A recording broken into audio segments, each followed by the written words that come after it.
Svegliarsi con una guerra è certamente il modo peggiore con cui si possa iniziare una giornata. Quelle in Iraq o in Afghanistan ci sembravano lontane. Quello che sta accadendo in Ucraina è e lo sentiamo vicino. Questa è la dimostrazione ancora una volta che anche oggi come oggi fare una guerra è qualcosa di totalmente globale, quindi molto molto pericoloso per il mondo intero. So che la cosa è preoccupante, ecco, le informazioni che abbiamo sono preoccupanti. Sono rimasta scioccata stamattina proprio ad averlo sentito, perché sono molto molto preoccupata, assolutamente, perché coinvolgerà purtroppo tutti. Sono della Moldavia, è vicino e un po' di paura ce l'abbiamo.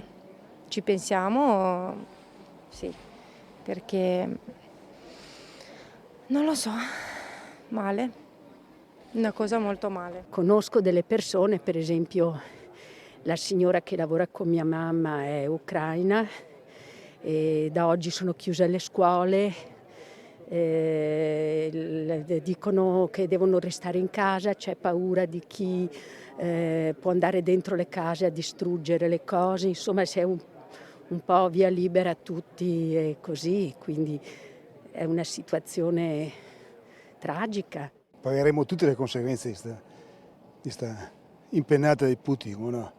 Tra chi incontriamo in centro a Belluno, per caso, tra un volo e l'altro da e per Roma, anche Roger Domenech. Bisogna condannare in maniera ferma questo movimento di guerra che dalla Russia va verso l'Ucraina, ma non smettere di mettere in campo la diplomazia, il dialogo per fermare il conflitto subito e dall'altra parte risolvere i problemi in quell'area politica e geografica del pianeta.